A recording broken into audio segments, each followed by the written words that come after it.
bienvenidos todos. Hoy cerrando una nueva semana aquí en Agenda Emol TV. Ya como es costumbre, conociendo nuevos candidatos para la Convención Constitucional.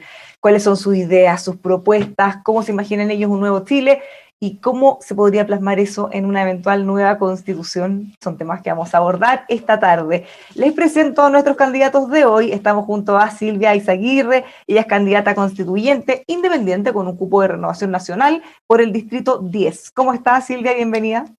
Bien, Bárbara, muchas gracias por la invitación. Muchas gracias por acompañarnos. También estamos junto a Cristóbal Belolio. Él es candidato constituyente, también independiente, en la lista del apruebo por el Distrito 11. ¿Cómo estás, Cristóbal? ¿Qué tal? Un gusto estar acá con ustedes. Muchas gracias. Qué mejor manera de cerrar la semana. También junto a Marcos Barraza, candidato constituyente del Partido Comunista por el Distrito 13. ¿Cómo está, Marcos? Bien, gracias, Bárbara. Bueno, todos ustedes de una u otra manera han estado ligados al desarrollo de políticas públicas, ya sea desde la academia, desde centros de pensamiento, desde gobiernos también. Y para partir, me gustaría que ustedes nos cuenten un poco de su trayectoria y por qué decidieron emprender este desafío de ser candidato para la convención. Partamos como siempre en el mismo orden que los presenté, Silvia. Sí, hola Bárbara, hola Marcos, hola Cristóbal. A ver, yo vengo del mundo de las humanidades, yo estudié filosofía, estudié en Alemania, ahí se hice mi doctorado, trabajé en la universidad y de pronto, bueno, busqué tratar de incidir en las políticas públicas, en tratar de colaborar con el país y me metí en el tema de lleno de políticas públicas y me fui a trabajar al Ministerio de Educación, asesorando al ministro de aquel entonces, Harald Beyer, y desde aquel entonces estoy trabajando en materias de educación y de primera infancia porque creo que desde ahí puedo colaborar a mejorar en justicia social, a contribuir a un mejor Chile. Y creo que hoy día tenemos un desafío enorme como país, que es un momento fundacional. Y creo que toda mi experiencia desde las humanidades, pero también desde las políticas públicas, pueden contribuir a hacer esta tarea, que es escribir esta nueva constitución. Y creo que tengo algunas cualidades de diálogo, de sentarme a escuchar y conversar con personas que piensan distinto a mí y tratar de llegar a acuerdos, que yo creo que cuando uno habla desde los principios y las ideas fundacionales, veo muchas veces que no hay tantas diferencias y que las diferencias más bien están en los instrumentos y creo que puedo contribuir en esta tarea y me gustaría poder hacerlo. Muchas gracias, Silvia. Cristóbal. Gracias. Yo soy abogado de profesión, nunca ejercí muy poco. Después me dediqué rápidamente a la teoría política, que es una rama de la ciencia política, ¿cierto? Se parece un poco también a lo que decía la Silvia. Hizo un doctorado en filosofía política, que es básicamente pensar los principios que fundamentan nuestra convivencia, ¿cierto? Nuestra vida en común. Así que de alguna manera he estado siempre pensando en cómo organizarnos mejor. Escribí el año 2015, de hecho, un libro justo cuando se estaba produciendo el proceso constituyente de Bachelet II, que se llamaba Pinochet, Lagos y Nosotros, y que justamente también suscribía la idea de que necesitábamos un nuevo pacto político y social que se plasmara en una constitución. Y la verdad es que estaba bastante cómodo en la academia. Yo tuve una breve incursión electoral hace unos años atrás, no me fue bien, entonces estaba súper cómodo en la academia, pero yo creo que el estallido social y lo que pasó después a todos nos sacó de nuestra comodidad, nos hizo pensar que quizás las narrativas que estábamos abrazando no eran las únicas, de que habían otras maneras de entender lo que estaba ocurriendo, y por lo tanto creo que también puedo hacer un aporte tanto en el fondo, en la discusión de las ideas que he estado hace buen tiempo dándole vuelta, pero también desde la forma. Creo que me parece que es importante lo que dice Silvia respecto a esa capacidad de escuchar, de tener una apertura, de entender que nuestra historia es una parte de la historia, y sería muy provechoso que saliéramos de este proceso sintiendo que de alguna manera las huellas dactilares de todos están plasmadas en la Constitución, que yo creo a lo que aspiramos, a su legitimidad, ¿cierto? Y que sea sustentable en el tiempo. Así que con ese espíritu también entro en esta aventura constituyente. Muchas gracias, Cristóbal. Marcos. Bueno, yo de profesión soy psicólogo, pero específicamente y más haciendo un zoom más preciso, soy psicólogo forense en agresiones sexuales infanto-juveniles. He hecho una vida profesional a la defensa de víctimas de agresiones sexuales. Marcos, perdón que lo interrumpa, es que se escucha un poco bajo, no sé si hay posibilidad de subir. ¿Será ahí mejor? Ahí sí, mucho mejor. Se escucha mejor. Perfecto. Sí, decía que soy psicólogo forense infanto-juvenil y he hecho una vida asociada en el plano profesional por cierto, la defensa de niños y niñas. Pero también mi vida en la política, en la academia, ha estado vinculada a los derechos sociales y también como expresión práctica y conductual, por decirlo de alguna manera. Fui dirigente secundario de la FCE durante los 80, fui presidente de Federación de Estudiantes en la USACH durante los 90, me tocó participar activamente de las primeras luchas por la educación gratuita, pública, de calidad. He trabajado con organizaciones sindicales, los trabajadores del metro, como asesor, las trabajadoras de casa particular, con la Asociación Nacional de Ferias Libres. Entonces mi vínculo con las políticas públicas deviene especialmente de una inserción en el campo de la política social bien extensa. Y en ese sentido, creo que además, siendo parte del Partido Comunista, nosotros creo que somos una de las colectividades políticas, porque hay otras que desde el 80 dijimos no queremos esta constitución impuesta ilegítima en forma y en contenido. Y hemos sido perseverantes en la lucha por cambiar la constitución. Entonces creo que son ideas necesarias para un proceso tan importante que vive Chile en términos del nuevo pacto social y político. Y dado esa trayectoria, dice, ahora era una buena idea ser parte del proceso como candidato. Por cierto, sí, creo que la gente tiene... Mira, yo estoy en campaña ya desde el día que me inscribieron y estoy conversando con las vecinas, con los vecinos del Distrito 3.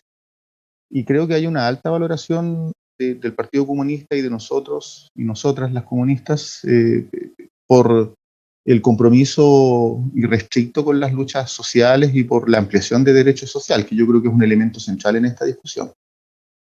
¿Cómo le ha ido a ustedes, Silvia y Cristóbal, en terreno, ya en lo que han podido comenzar a hacer sus campañas? Mucho Zoom, me imagino, poco a poco se puede salir también a la calle. Mucho Zoom, pero también mucho puerta a puerta, ir conociendo a las personas, ir presentándose y sobre todo ir escuchando qué piensan las personas de este proceso, qué esperan de este proceso. Y me he encontrado con muchas personas con muchas expectativas de lo que puede hacer la Constitución. Y ahí creo que es importante informar a la ciudadanía qué puede hacer una Constitución y qué no puede hacer una Constitución. Yo creo que eso es sumamente relevante, pero ha sido intenso, interesante conocer a las personas y escuchar. Yo creo que es importante para nosotros, si queremos representar a la ciudadanía, sobre todo escucharlo. Cristóbal, ¿cómo veis justamente eso? El tema de las expectativas, pensando en que este proceso va a ser relativamente acotado, la gente va a tener que después votar en un plebiscito de salida si es que está de acuerdo o no con este texto, y de alguna manera ir evitando que se puedan generar frustraciones, si es que las expectativas son muy altas respecto a lo que efectivamente puede tener una constitución. Yo creo que las frustraciones son parte de la vida y van a ser parte de este proceso, Bárbara. Alguien por ahí me enseñó que liderar era frustrar expectativas a un nivel soportable, a un nivel tolerable. O sea, por decirlo de alguna manera, es evidente que en el camino van a haber expectativas frustradas. Si hay algún grupo político que crea que va a obtener todo lo que quiere en la discusión constituyente, yo creo que no está percibiendo lo trabajosa y lo difícil que es la democracia, ¿cierto? En los gobiernos autoritarios se impone, lo sabemos bien, la voluntad del jerarca. En el caso nuestro, vamos a tener que enfrentarnos en una sociedad pluralista a una divergencia de opiniones. Uno le tiene miedo a estas alturas a la palabra negociación, acuerdo, pero esto va a tener que estar muy presente, de buena fe, ¿cierto?, de cara al país, con la transparencia requerida, eso es evidente, pero aquí se van a confrontar ideas que son opuestas y en algunas van a ganar algunos, en otros van a ganar otras, así es que es normal que se produzcan ciertas frustraciones. Creo yo que es importante, por decirlo así como un eslogan, que nadie lo gane todo, pero que todos ganen algo, por decirlo en forma bien sintética. Y para eso... ¿Te puedo decir una cosita? Dale, sí. Sí, es que respecto a las frustraciones, una frustración es la que dices tú, ¿verdad?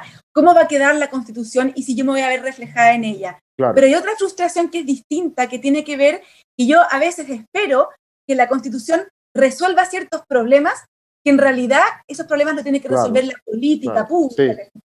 Entonces yo creo que ahí es importante como el equilibrio de qué es lo que puede hacer una Constitución y el diseño de las instituciones, de la democracia. Correcto. y otra cosa es cómo se implementa esa política, cómo se baja la Constitución y se materializa para que realmente después veamos los frutos de eso, ¿verdad? En las distintas cosas que está esperando la ciudadanía. Entonces yo creo que eso también es importante. Marcos. No, yo pienso, a ver, lo primero es que yo creo que en buena medida lo que posibilita una discusión sobre una nueva constitución es precisamente hastío, agobio y frustración con la realidad existente. O sea, es un componente fundante de lo que está cursando. Y si no hubiese existido ese agobio, hastío y frustración, ciertamente que probablemente este panel sería sobre otro tema, no sobre el cambio constitucional.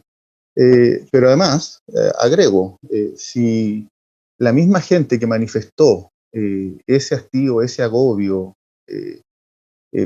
movilizándose, marchando, desaprobando las instituciones que existen, y el resultado de esas instituciones decrece, ciertamente que las posibilidades de generar cambios sustanciales también se minimizan. Sí.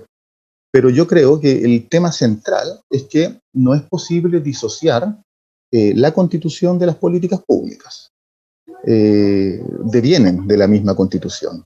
Es que ese es un punto muy importante que podemos discutir. O sea, es que yo creo que ahí hay un tema central. O sea, no, la Constitución no dice AFP, no dice esas 3 letras, pero sí habla de instituciones de seguridad social privada. Y esas tienen agobiadas no solo las AFP, las mutuales y las cajas de compensación. Yo converso con vecinas y vecinos y las cajas de compensación tienen créditos leoninos para los adultos mayores a propósito de las bajas pensiones que proporcionan las AFP. Sí, impacta la vida de la gente, lo que dice la Constitución, sí. Sí, entonces hay una relación que hay que tenerla muy presente, porque sí. Lo otro también es decirle a las personas que la Constitución es un marco normativo que no tiene impacto en su vida. No, lo tiene, pero yo creo estoy tratando de interpretar también un poco lo que decía la Silvia, que nos podemos quedar justamente con declaraciones de principios e intenciones que después, corrígeme si me equivoco, Silvia, para dónde iba ahí, en la práctica, cuando se gobierna, finalmente no seamos capaces de encarnar esos principios y valores por distintas fallas, por así decirlo, operativas también en la gestión o en otras cuestiones. Pero ¿no? Independiente de las razones por las que no, el punto de la frustración puede ser, como decía, yo entiendo de Silvia, que la gente piense que por solo haber una nueva constitución va a mejorar de inmediato los problemas que se vienen arrastrando hace mucho tiempo. Creo que la gente en ese sentido no es tan ilusa, ¿eh? Porque uno siempre acusa una especie de fetichismo constitucional, de creer que la Constitución va a solucionarlo todo, pero yo creo que es un argumento que muchas veces todos hemos caído en él, ¿eh? Es un poco una caricatura. Yo no sé quién realmente dice que la Constitución va a solucionar todos los problemas. Se parece un poco más a lo que dice Marco, o sea, genera un paraguas normativo que debiese inspirar mandatos de política pública y al legislador.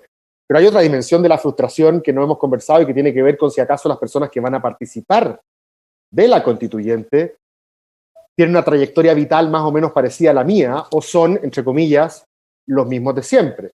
Porque hay también, ustedes me corrigen, Marco y Silvia, si es que lo ven distinto, pero me parece a mí que mucha gente siente que lo que votó en el plebiscito de octubre era básicamente un que se vayan todos, que llegara un elenco completamente nuevo, pero obviamente se van a encontrar con que hay gente con trayectoria política, y bienvenido sea, desde mi perspectiva al menos, gente de partidos políticos, que también bienvenido sea, desde mi perspectiva, van a haber otros independientes. Ya la paridad ayuda muchísimo, la inclusión de pueblos originarios ayuda muchísimo, pero si no percibimos, o si no percibe la población, que las personas que están haciendo la Constitución representan más o menos el paisaje cultural, y no solo ideológico, no solo que hayan comunistas y UDI, sino que más o menos el paisaje cultural de la diversidad chilena, yo creo que también va a haber un grado de frustración.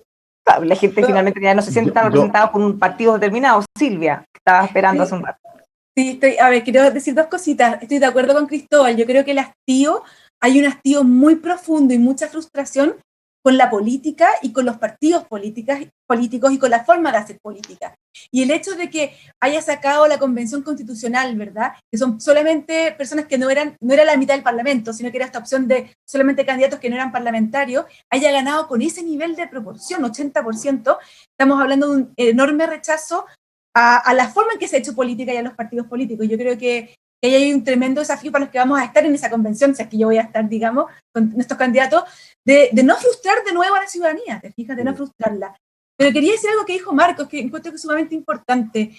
Yo creo que no, Marcos, yo creo que es importante diferenciar la política pública de la Constitución. A uno le gustaría que la Constitución te dé como el marco normativo, ¿verdad? Y las orientaciones para hacer la política pública, pero no nos olvidemos, nuestra Constitución dice el derecho a libre de contaminación, a un ambiente libre de contaminación. Ahí está como un derecho, y pucha, ¿cómo se materializa eso? ¿Verdad? Estamos en mucha deuda con eso. Nuestra Constitución, fíjate lo que dice en materia de seguridad social, que está la libertad de elección en materia de seguridad social para elegir entre privado o estatal. Pero resulta que nosotros, los ciudadanos, solamente podemos elegir entre AFPs privadas. Nunca nos han dado la posibilidad de ofrecernos un ente estatal. Entonces tampoco se cumple.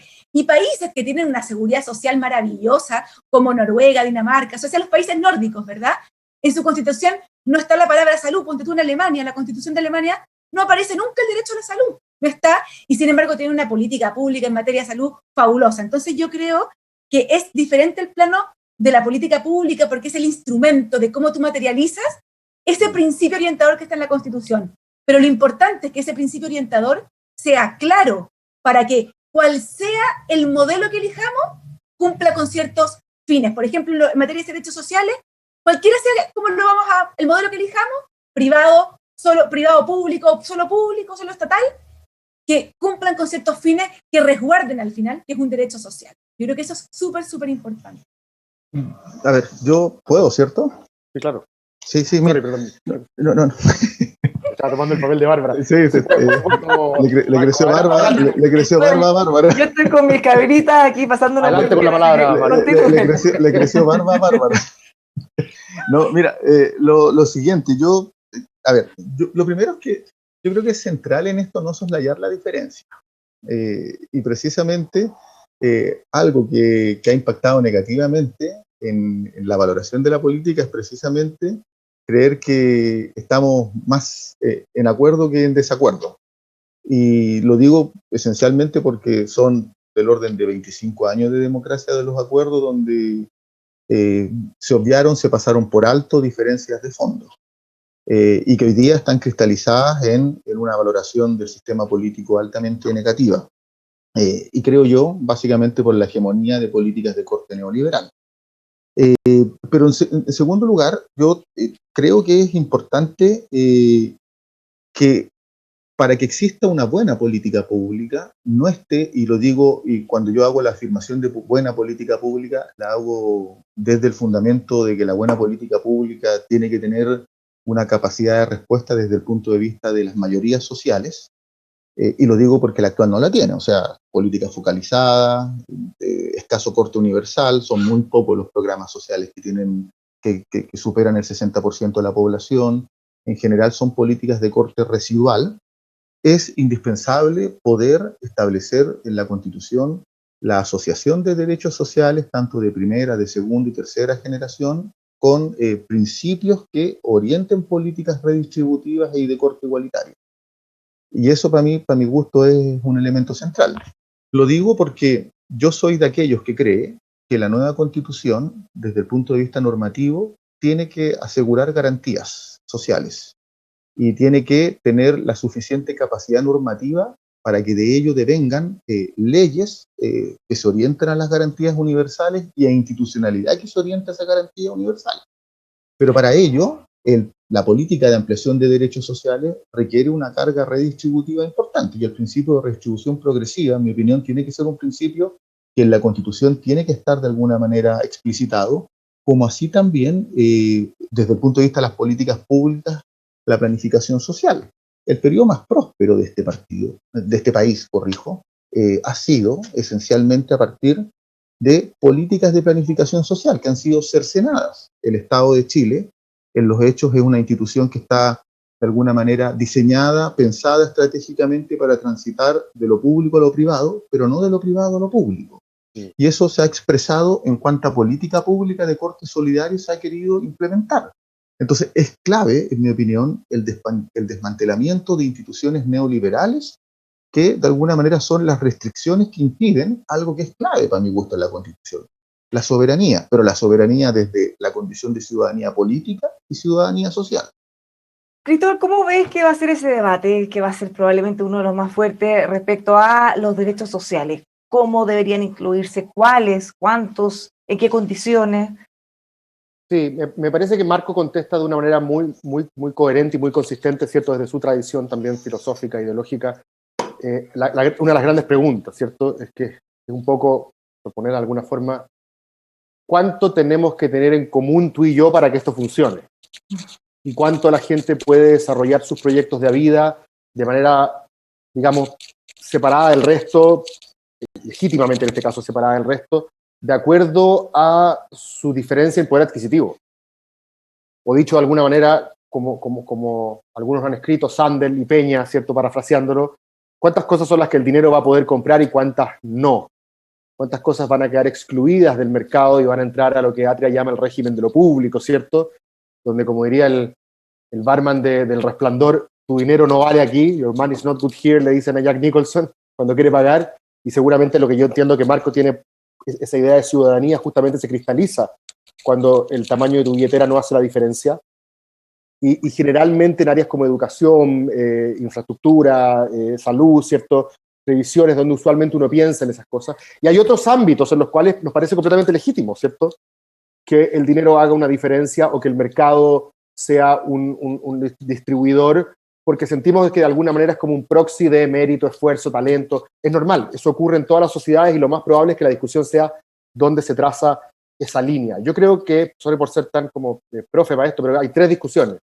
Hay una que tiene que ver con si es que la provisión de esos derechos sociales puede ser pública y privada, o solamente pública, aunque entiendo que no es un debate tan álgido porque incluso parte importante del mundo izquierda acepta que pueda ser privada en la medida que, y aquí pasamos al segundo debate, esa provisión privada esté sometida al régimen de lo público y por lo tanto excluya al mercado. O sea, es fácil que siga coexistiendo lo público y privado, pero el tema es cuánto si se financia con recursos públicos. Si hay una clínica privada, como la salud británica, por ejemplo. Así lo ponía el caso de Alemania, yo conozco más el caso inglés. Hay una clínica que puede ser privada, que fue concesionada al sistema de salud público, gratuito y de calidad británico, y no te cobra ni un peso. Yo llegué con el cálculo renal en la mano, y tú crees que algún día me pidieron cheque en garantía, o me hablaron de siniestro, deducible, que es como el lenguaje de nuestro sistema de salud privado, nunca. Y hay una tercera discusión que tiene que ver con cómo se hace exigible ese derecho. Que muchas veces uno habla de la famosa judicialización de los derechos sociales, o por el contrario, son mandatos generales al legislador, por un lado, o de política pública. Creo que ahí hay tres discusiones donde va a ser muy relevante ver qué ámbitos son aquellos en los cuales, voy a robar una frase de mi amigo Sebastián Bowen, tenemos que obligar el encuentro, y el tamaño de tu billetera finalmente no va a ser una diferencia de acuerdo a nuestras experiencias de vida, y aquellas áreas donde nos parece que es legítimo que sí las haga. Creo que esa es el quid de la discusión. ¿Cómo ves, Silvia, esa discusión que se va a dar respecto a los derechos sociales? Sí, yo estoy muy de acuerdo con lo que dijo Cristóbal.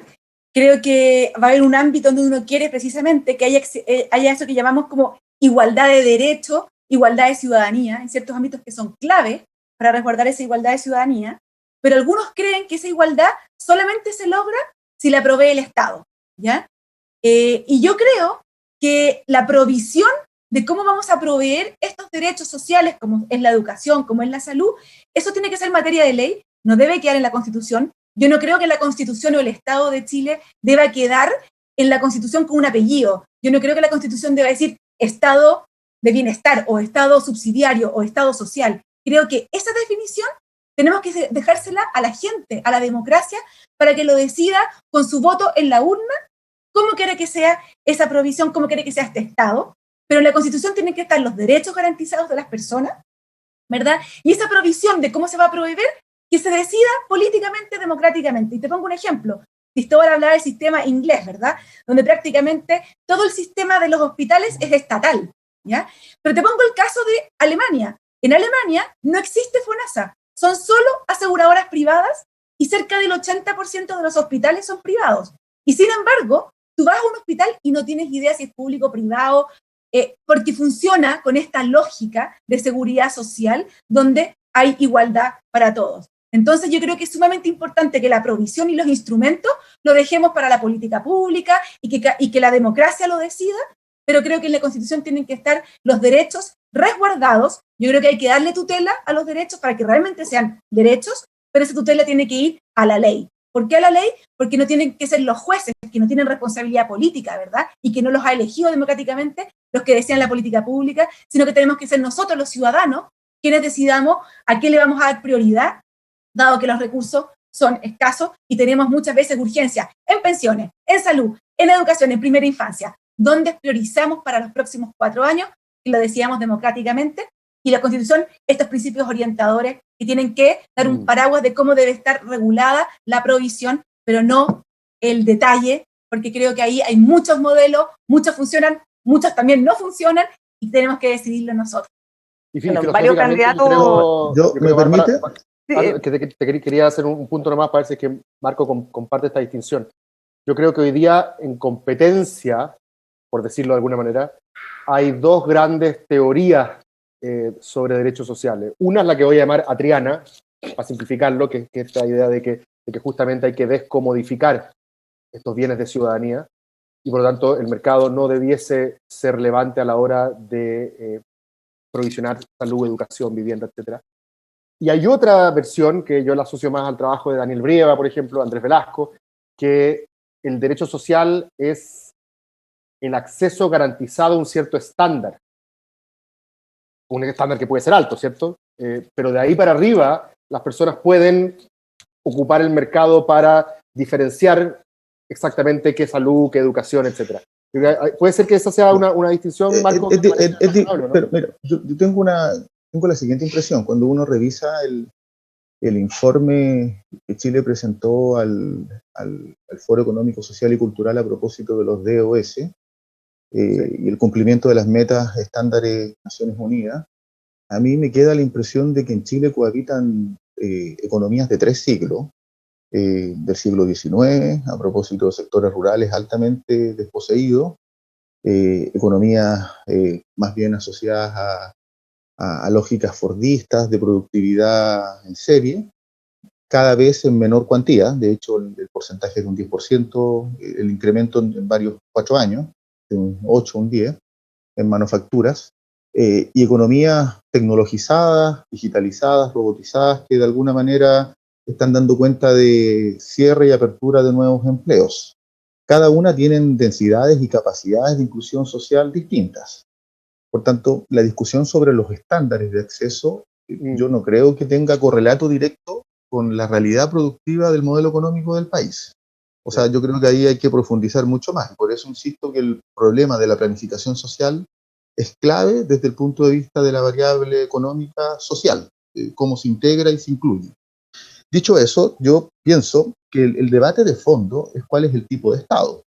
Y yo creo que el Estado de Chile tiene que ser distinto. Yo no soy partidario de mínimos democráticos, yo soy partidario de máximos democráticos, y me parece que el Estado democrático y social de derecho, desde el punto de vista del estándar de derechos humanos, en términos de garantías de primera, segunda y tercera generación, refleja correctamente los desafíos de un país que tiene que generar bienestar y progreso compartido, por decirlo de alguna manera, pero no con los estándares ni con los patrones de crecimiento de antaño. O sea, porque el desarrollismo fue bueno, pero también generó externalidades en materia de medio ambiente negativas, con el agravante que las políticas neoliberales generaron comunas de rezago.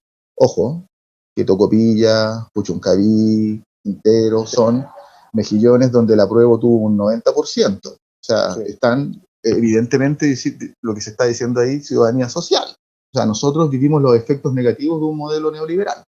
Entonces, siendo ese el parámetro, en mi opinión, es clave que la nueva Constitución, de alguna manera, o sea, si uno quiere cambiar el Estado y si uno quiere iniciar un ciclo profundo de reformas a continuación del cambio constitucional, y lo voy a poner de esta manera, las organizaciones sindicales tienen absoluta conciencia de que el incremento de los salarios y la estabilidad laboral pasa por negociaciones colectivas. Entonces, ¿qué están exigiendo? Y yo soy partidario de aquello. Titularidad sindical en la negociación colectiva, no así para los grupos constituyentes reconocida constitucionalmente, y negociación ramal. A mí me parece que eso es correcto a propósito, además del tipo de economía que existe en el país.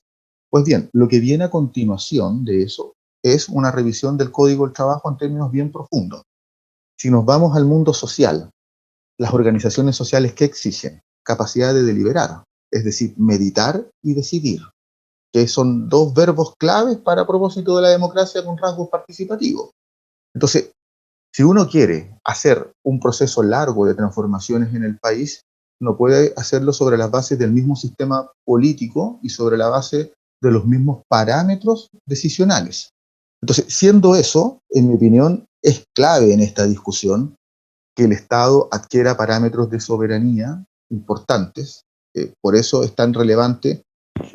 Yo soy partidario de que los tratados internacionales en materia de derechos humanos sean el punto de partida de aprobación en la nueva Constitución, pero creo que todos los tratados económicos deben ser revisados. Por ejemplo, si se aprobara el TPP-11, hipoteca parte importante de las decisiones que hoy día están discutiéndose en el cambio constitucional. Entonces, creo que aquí esto se sintetiza, en mi opinión, en tres dimensiones. Hay una demanda de ampliación de derechos de reconocimiento, movimientos sociales como movimientos feministas, pobladores, sindicales, demandas de reconocimiento, pueblos originarios. Pero yo las sitúo en una tercera dimensión, porque los pueblos, después están las demandas claramente de ampliación de derechos sociales, económicos y culturales. Okay. Sí, educación, salud, vivienda, trabajo, pero yo incorporo ahí dos elementos. O sea, hay derechos, como los derechos al cuidado de los adultos mayores, de las personas con discapacidad, o el reconocimiento del trabajo doméstico como un trabajo, lo cual connota renta básica universal, que son derechos en el plano de los económicos, sociales y culturales clave. Pero agrego los derechos de los pueblos. Y ahí, ciertamente, obliga al Estado de Chile, en mi opinión, a repensarse como un Estado plurinacional, a propósito de que cohabitan 10 pueblos en este país. Silvia.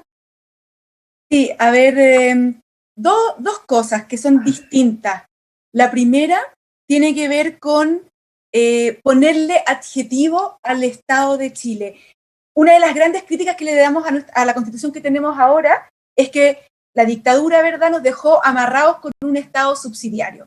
Y yo creo que sería un tremendo error cambiarle ahora el apellido subsidiario al Estado para ponerle otro apellido y dejarnos amarrados otros 30 años o 20 años con una forma de ver el mundo, ¿verdad?, que no es necesariamente universal y compartida por todos los chilenos. Yo entiendo que Marcos, desde el Partido Comunista, tiene una cierta visión del Estado y de la sociedad, pero no necesariamente, y como él mismo dice, ¿verdad?, no la comparte, por supuesto, ¿verdad?, la gente que está en la UDI con el Estado subsidiario, y yo siento que esos adjetivos y esas diferencias son legítimas, son súper legítimas, decidámoslas democráticamente, no nos amarremos con ellas, ¿verdad? Y dejemos una constitución que sea la casa de todos los chilenos en la medida de lo posible, y decidamos estas diferencias democráticamente. Yo quiero abrir el espacio de la democracia, no quiero una constitución que nos deje atados de manos y amarrados sin poder hacer cosas. Creo que eso es sumamente importante. Y el segundo punto, se me está yendo, parece que el segundo punto, se me fue, pero lo que quería decir... Tiene que ver, puede haber sido con los tratados internacionales, los tratados... Eso. Gracias, Bárbara. Te leyó la mente. Yo tengo entendido... Felipe hizo un gesto, me levantó la mano cuando le estaba diciendo eso, en realidad. Sí, justamente, yo así entiendo yo el mandato que se nos da, ¿verdad?, a nosotros, los que estamos de candidatos a la Convención Constituyente, es que nosotros tenemos una cierta limitación de cómo podemos hacer la nueva Constitución. No es una página en blanco. Acá, cuando la gente dice página en blanco, no es página en blanco. Los tratados internacionales firmados por Chile, ¿verdad?, no van a estar sujetos a discusión. Uno podría decir, pucha, a mí me hubiera encantado revisar los tratados internacionales, pero no van a estar sujetos a discusión.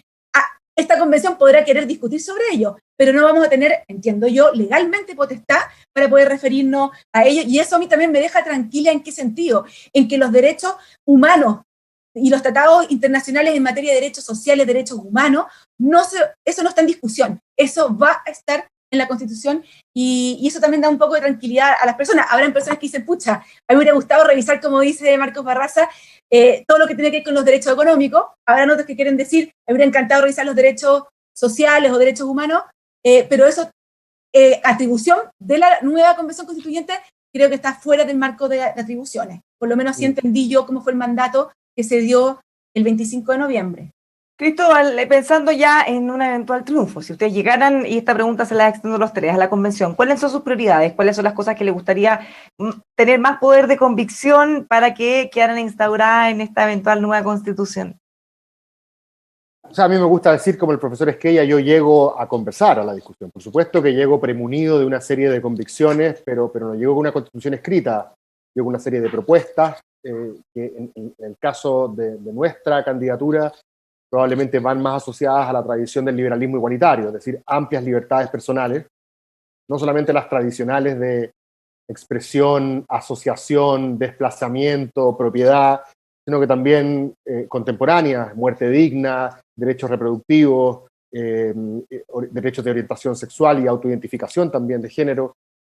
Me parece que en materia de justicia intergeneracional debiésemos decir algo, tomando en cuenta de que la Constitución también tiene que ser justa, no solo con los que estamos, sino que con los que vienen, con los que están creciendo, ¿cierto? Con nuestros niños, y para ello probablemente los compromisos en materia medioambiental, y ello si bien comparto con la Silvia de que no me gustaría que quedara el modelo de desarrollo definido en la Constitución, sí me gustaría que quedara constreñido, sea cual sea, porque en esto la tradición de socialistas y liberales no ha sido muy buena, nunca se dieron cuenta por el espejo retrovisor cómo estaban depredando el planeta en ambos casos.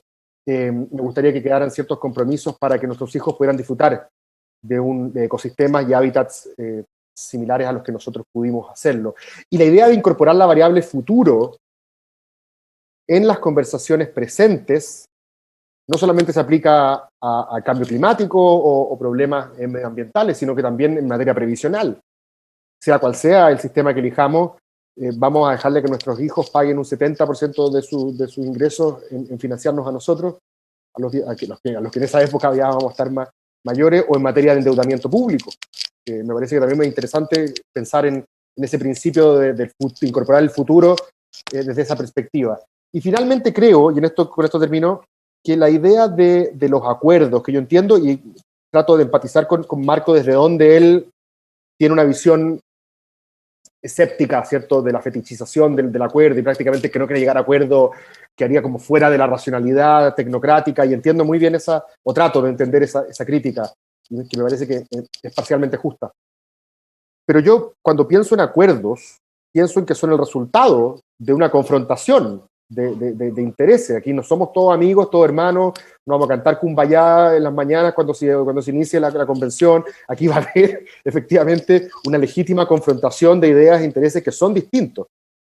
Pero me da la impresión, leyendo los documentos desde horizontal hasta Nodo 21, no he leído específicamente el del Partido Comunista, pero de grupos afines, que hay una cierta, transversalmente, un cierto acuerdo en tres cosas: en que nuestro modelo de democracia representativa tiene que ser un poquito más participativo. Pareciera haber un cierto acuerdo en que tenemos que descentralizar el poder, en el sentido de que las decisiones se tomen lo más cerca de quienes afectan, poder local. Y pareciera también haber, y esto quizás es más complejo, una crítica al hiperpresidencialismo que yo no veo confinada a un solo sector. De hecho, me costaría pensar hoy día presidencialistas, parlamentaristas en términos de izquierda y derecha. De hecho, probablemente el gran presidente, como el último de los mohicanos, el último de los presidencialistas que queda es Pato Zapata, que va como por el medio, y tenéis propuestas parlamentaristas en la derecha, otras más en la izquierda. Entonces, me parece que la idea de distribuir el poder, que el mismo Marco expresa en otros puntos, está igual presente en esta idea de participación, descentralización y desconcentración. Y creo que eso va a ser muy importante ver cómo, insisto, lo encarnamos, perdón por ser tan bíblico. Si la Constitución es el verbo, ¿qué instituciones van a ser carne de ese verbo? Marco. Sí, mira, yo lo siguiente, yo creo que yo no comparto la idea de que la Constitución que venga tiene que ser una Constitución neutra. No. Y lo digo porque creo que hay marcos civilizatorios de convivencia en el plano de la igualdad, de los derechos sociales, del reconocimiento, que son claves que estén presentes. Y eso obliga a tener una caracterización del Estado. Creo que, digamos, desde la perspectiva neoliberal, su atributo en la Constitución pinochetista fue precisamente construir estratégicamente un orden neoliberal con ciertos determinantes, a propósito de 8 clanes económicos y transnacionales que excluyen grandes mayorías. Por lo mismo, pienso que la futura Constitución tiene que anclarse, en mi opinión, en una caracterización del Estado que ponga al centro el Estado democrático y social de derechos. Pero en segundo lugar, creo que para que eso curse, evidentemente que el sistema político tiene que experimentar transformaciones importantes. Y eso obliga a pensar en una democracia participativa. Pero en el entendido de que esa democracia participativa está de alguna manera fundada en un traspaso importante de poder desde el sistema político hacia el mundo social. Creo que si uno quisiera pensar una democracia sana en el tiempo, que se proyecte, evidentemente que tiene que dotarla de nutrientes permanentes. Y una democracia que esté divorciada permanentemente entre el mundo político y social es un problema. Y es un problema grave, porque ya la afirmación de un sector importante de la política, en términos de hegemonía, que se define a sí mismo como clase política, provoca una distorsión y una separación, que además la Constitución lo reafirma cuando impide que dirigentes sindicales, por ejemplo, puedan llegar al Parlamento. Entonces establece distinciones, separaciones que hoy día estamos viviendo los efectos desde el punto de vista de la desafección hacia el sistema. Y agrego, quien no se sienta parte del progreso, del bienestar, no vea los efectos de la calidad de vida, indudablemente no se sentirá ciudadano político. Entonces el problema es más estructural, es más de fondo, creo, y ahí, en mi opinión, las discusiones respecto de los tratados internacionales es clave. Yo soy un convencido de que Chile debiese ratificar el convenio 102 de la OIT. Y el convenio 102 de la OIT en materia de seguridad social dista mucho de la provisión neutral que señalaba Silvia.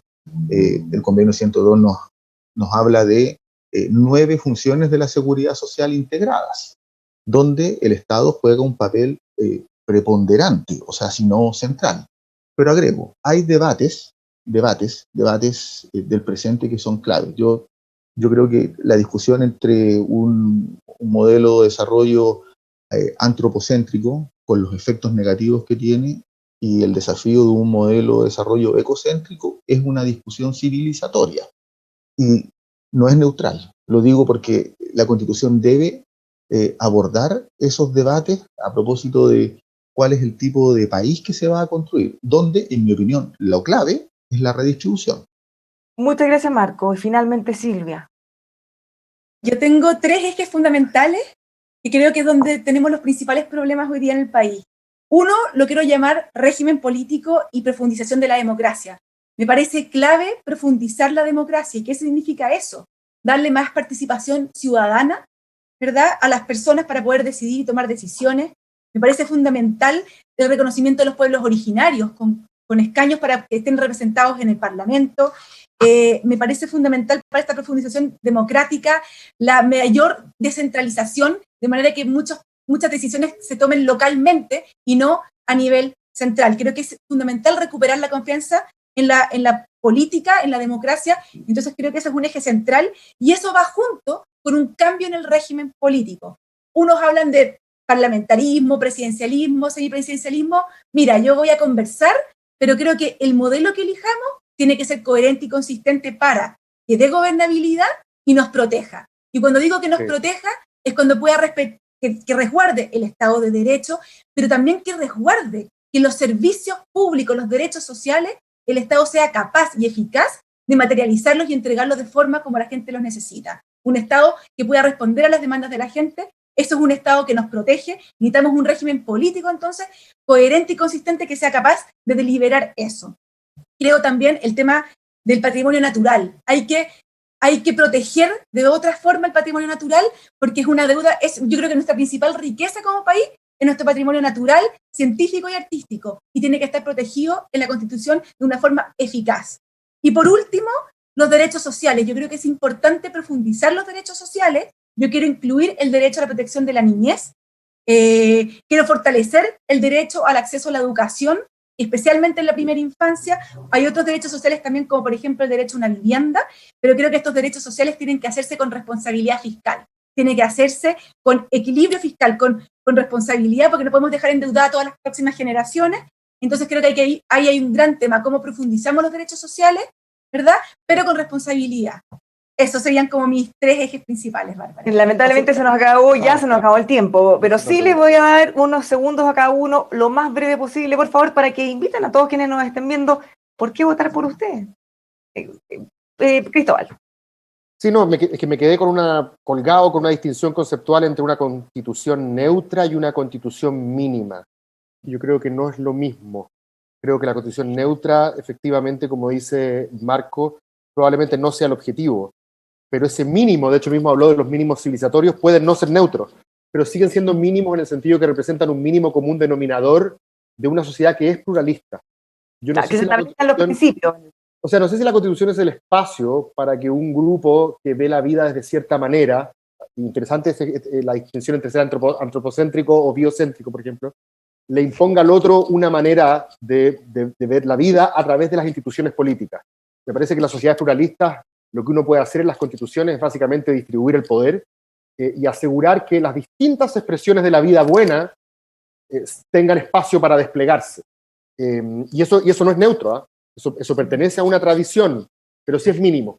Eso quería... Sí, porque ya se nos acabó el tiempo. Los breves segundos para el llamado. No, me parece que es importante que las personas sientan que lo que va a ocurrir ahora el 11 de abril es realmente una continuación del entusiasmo y la energía que tuvimos el 25 de octubre pasado.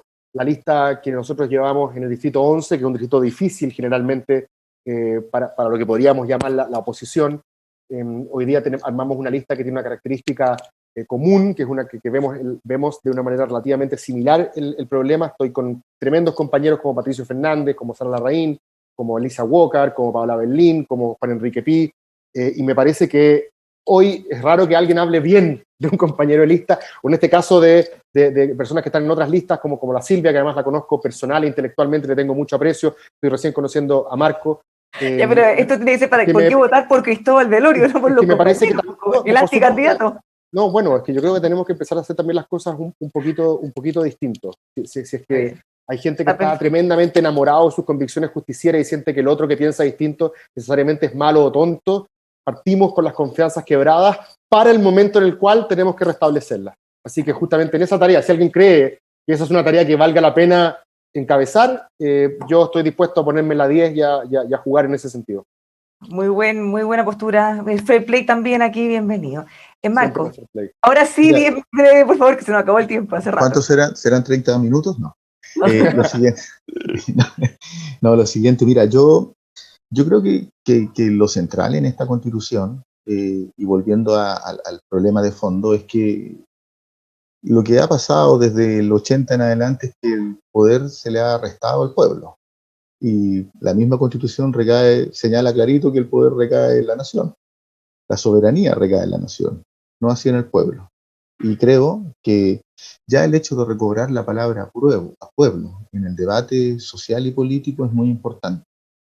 Y en mi opinión, si queremos dotar al pueblo de soberanía respecto de las decisiones del país, respecto del futuro de Chile, considerando que esta Constitución va a regir por un tiempo probablemente importante, digamos longitudinalmente hablando, es clave que el nuevo sistema político sea un sistema político que ponga al centro la deliberación de las personas y de las comunidades. Y digo las comunidades porque el Estado tiene que tener como aliado al mundo social, tiene que tener como aliado a las organizaciones comunitarias.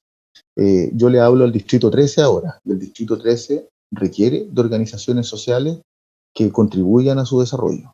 Muchas gracias, Marco. Y finalmente, Silvia, para cerrar. Súper breve.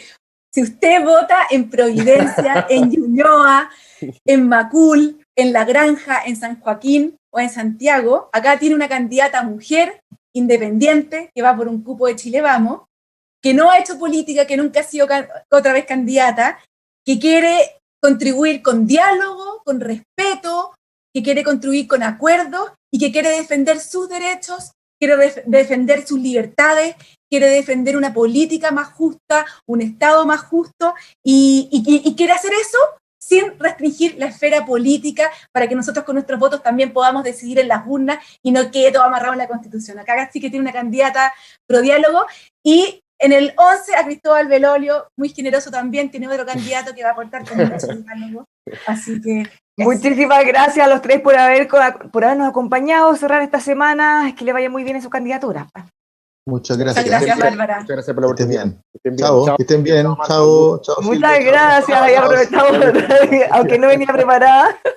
Muchas gracias a todos quienes nos acompañaron, Lindo sigan con marcalibros. nosotros, conociendo más candidatos para su convención constitucional. Muchas gracias y buen fin de semana.